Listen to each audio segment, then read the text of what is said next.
Hi, I'm Allie and I want to write a book. Who am I? Well, as I stated, I'm Allie or Alyssa. I live in Virginia and I want to write a book.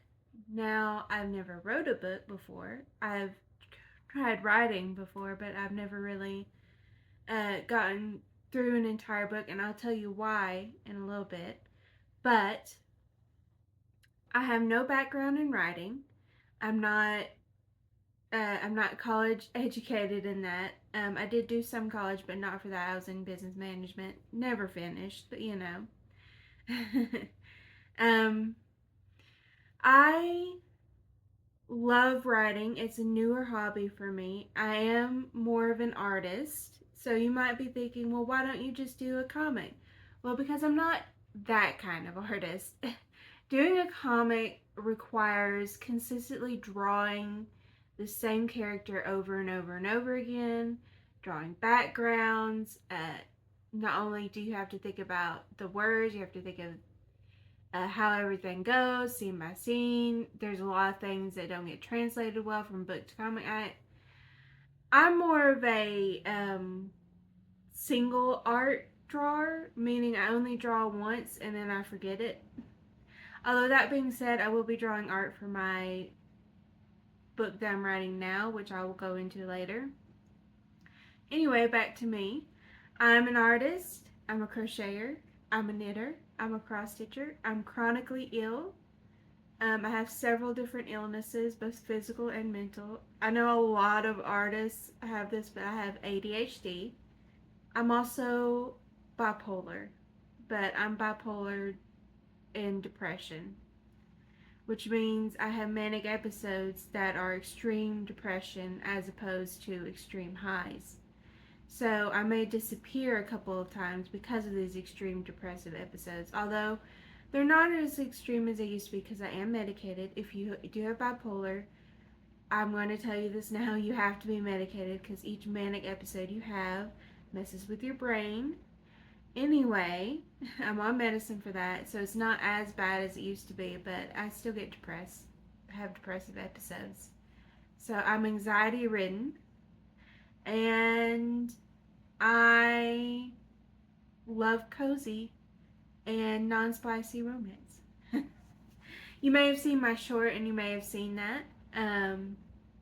But yeah, I am a small town girl living in the Appalachian Mountains in the forest. I'm not that far into the forest as I used to be. I used to live like 20 minutes from any town back in the mountains. But now I live in a very small town, but I do live in town, which is a great thing. I live like 40 minutes to an hour to any shopping mall, any crafting store, anything like that. We do have a Walmart and we do have a local grocery store. Well, local, it's a chain of grocery stores, but it's not as big as Walmart and it's not global or, in all over the United States. It's just mainly in the East Coast and some of the South. So, yeah, that's all we have. So, as I said, I have no background in writing. I'm not one of those people who is like, oh, since I've been a wee baboo, I was writing this and that. No. Like I said, it's a relatively new hobby. I've always wanted to write, but never got around to it since I was a teenager. So, now that I'm 31, I've decided to write my first book.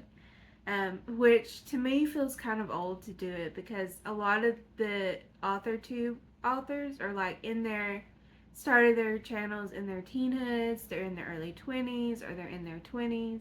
Here I am, 31, just now starting.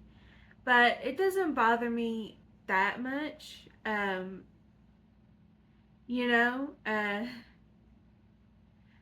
as Dan Avidan says in the song, Danny, don't you know? You're 35 and no one cares. No one cares that you're 35. You finally hit your stride. Yeah, so I don't know. That song has really helped me realize that you're never too old to do things. I know it's a weird song to think that, but I just love it so much and it kind of makes me cry. So I want to do this. Also, one thing that stopped me kind of from pursuing my artist goals is I had a very demanding job a few years ago. I was a live-in nanny, and it's a very demanding job, and it was very hard, and I just didn't have the time to do stuff anymore. And then I got hit with breast cancer. I am a breast cancer survivor. This was about 10 years ago. And I am cancer free now. I do still take chemo, but um, I had surgeries up until a year ago. So I've been recovering from constant surgeries, basically, reconstructive surgeries. And that kept me, really not feeling the best, not feeling like I could do anything. So I really let my creative ways go, and now I'm finding them again through art and writing and stuff like that.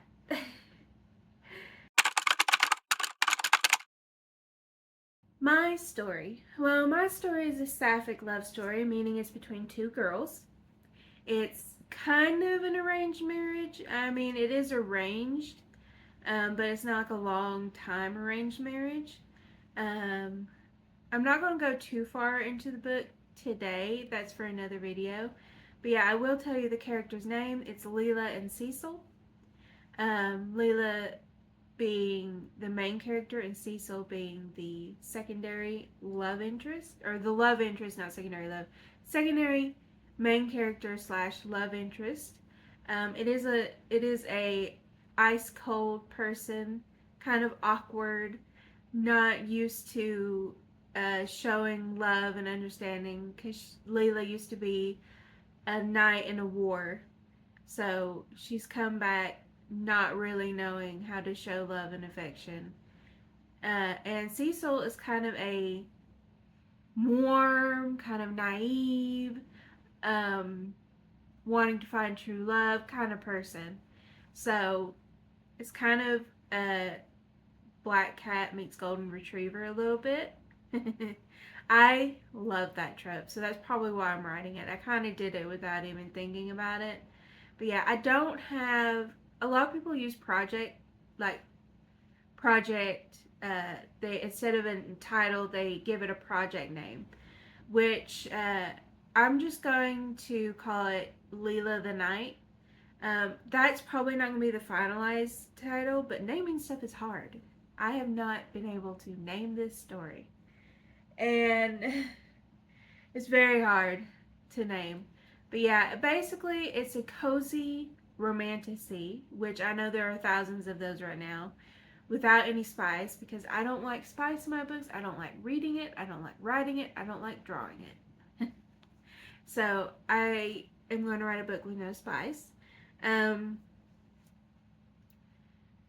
so expect that. Will this book be really good? Probably not, because this is my first ever book that I'm writing. However, I'm really excited to write it. I used to think I was a pantser, but every time I would have a start and an ending in mind, and a little bit after the start, and I would write those without any outline or anything. And then I got to the middle, and I was like, oh no, what do I do? And then I'd abandon the project. So I am outlining this. I actually have a writer's club today that I'm going to, where we start doing this. I don't know how often I'm going to be able to go to them. I'm not going to be recording it because I am not a record in public kind of person. And I don't want to make people uncomfortable with me recording. So yeah, I have a writer's club today. I'm going to finish outlining there, hopefully. My cousin's coming with us. She's going to write her first book too. And that's really exciting to have a partner in crime. But yeah, I think everyone should have a writer buddy. It's very nice. Anyway, so now I'm plotting instead of pantsing. I'm still not like, ooh, this world has to have 1,000 pages of world building. No. I also DM for D&D. I do homebrew worlds a lot. And I've learned that there's no reason to have an entire universe planned out, and even having a world name is not necessary, because here's the thing. If your players are never going to see it, you don't need to plan it. Because the characters themselves would not know the world's name. They would know probably the continent that they're on, the city that they're in. Yeah, sure. But they would not know the world name unless this is a space odyssey kind of thing. But in regular D&D, they won't know that for the most part. Unless they're world hopping, in which case they may know it.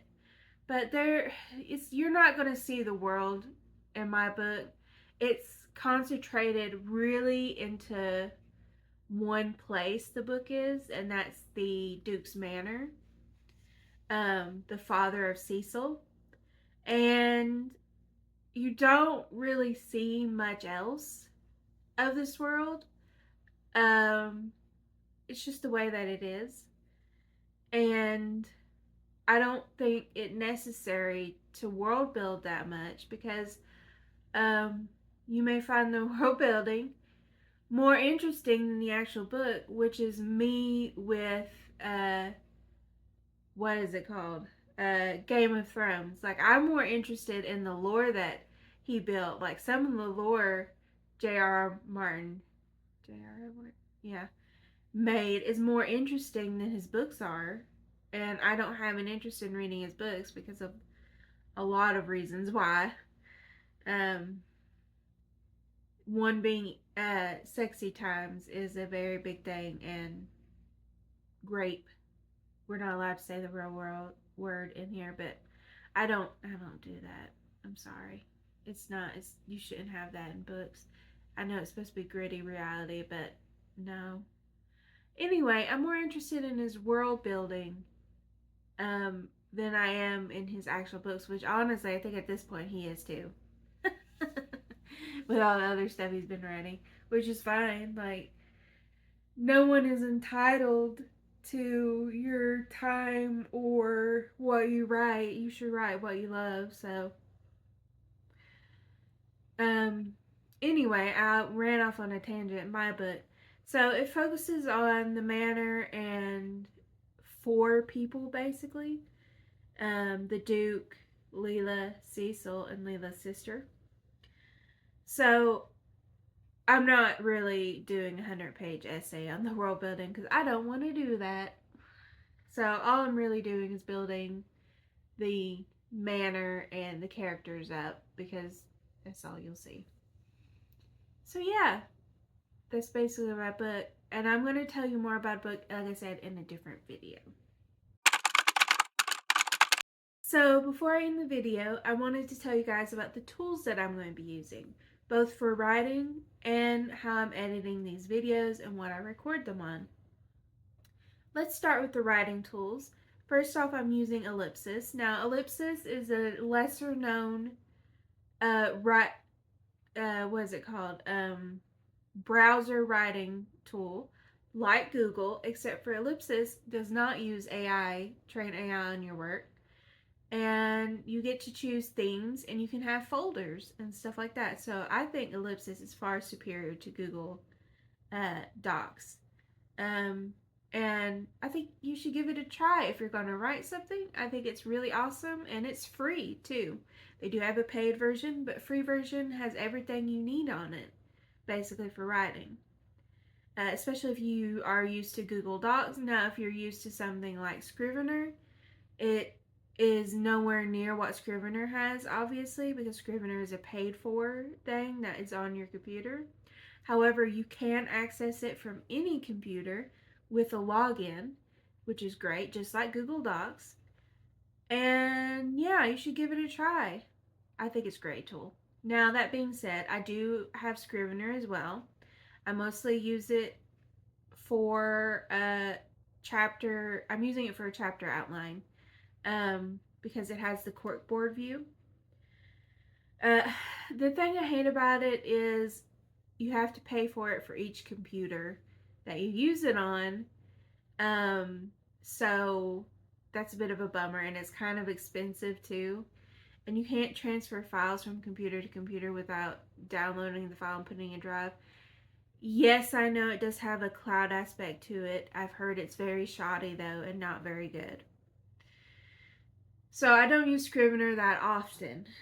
Now, I do use Milanote very often. Now, Milanote is a kind of virtual, basically you can create boards, you can put images in it, you can put sticky notes in it. Basically, it's like a cork board only online, and you can put video clips in it, music, stuff like that. So it's basically like a cork board for virtual snippets. So I used it for my 3-act structure. I used it for character profiles, and I use it for mood board. I also use Pinterest and Pexels. Pexels is a place where you can get copyright-free images, sounds, and other stuff. I want to say I'm not sponsored by anything, obviously. I'm not big enough to be sponsored by anything. These are just what I'm using. So Pixels, you can get free images with it, like photography. You can get sound effects. You can get some music. I've never used that version of Pixels. I mostly use it just for photos, stock photos. And then I use Pinterest sometimes for reference photos for my drawings. And inspo photos, excuse me. And yeah, that's what I use for that. And I listen to music on YouTube. I listen to fantasy music whenever I write this book because it is fantasy. It's kind of like medieval fantasy cozy music, and I really like that. Now, what I record on. Right now, I'm recording on a Google Pixel 6a. Quality is okay.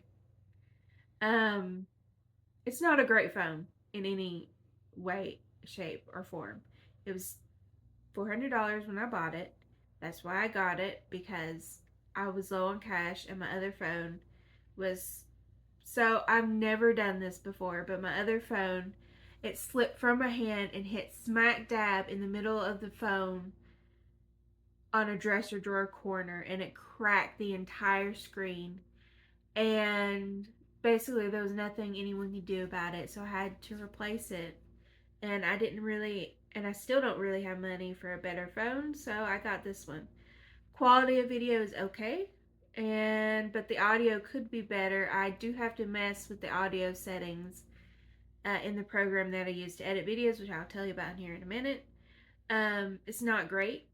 I do have a vlogging camera, but something is messed up in it because when I record, it has black stripes that come in and out. So I'm using my phone at this point. So yeah, and I have a little tripod for it that you can switch out. Like basically you can screw in a thing that holds a phone, or you can screw in something that holds a camera, which is really nice. So you don't have to buy 2 different stands for 2 different products. So yeah, that's what I use to record on. I'm going to get a mic at some point just because the audio's not great on here. So I will get a mic at some point. Let's see here. What else do I use? To edit videos, I use CapCut. I use the free version of CapCut because I'm not doing any fancy editing. I just need to be able to cut up videos, put up title cards, speed up when I need to, take out audio when I need to, and it does all that in the free version. So yeah. Now there are a lot of effects that you do have to pay for in CapCut. If you're more technically inclined, I would probably buy a different editing software. But this is the one I'm using because it's free and it's what I know. I used to use another one that I cannot remember the name of, but it's no longer free, so I don't use it. Last year, what else do I use? I'm looking at, I have a little, oh yes, what I draw with. So you'll probably see my drawings at some point because I'll be designing my own book cover, because I can't afford to pay someone to do it. And I'll also be doing illustrations for the inside of the book and posting them on my Instagram, because I don't think the places that I want to publish the book on, because it'll be published for free, have the ability to have photos in with it. So I'll just be posting them on my Instagram and things like that. Basically, I use my iPad and I use Procreate. Now, I do have Clip Studio and a computer tablet, but my computer tablet's like all the electronics I have are acting up, the fancy ones. I do have one that acts as a third screen on my computer and I can hook it up and draw. Well, it's not been wanting to connect, so I'll probably have to replace the cord for it. But the cord for it is like 60 or 70 bucks. And it's almost as much as the tablet was. My tablet was on sale for like $100 or $200. I can't remember now. But yeah, it is what it is. So I'm just using Procreate. I'm relearning how to use it. Um, so yeah, I do have an art channel. I'm not gonna plug it though, because that's not what this is about. Where I do more drawings. I do more shorts there than I do long form content. Just because I'm kind of lazy with that.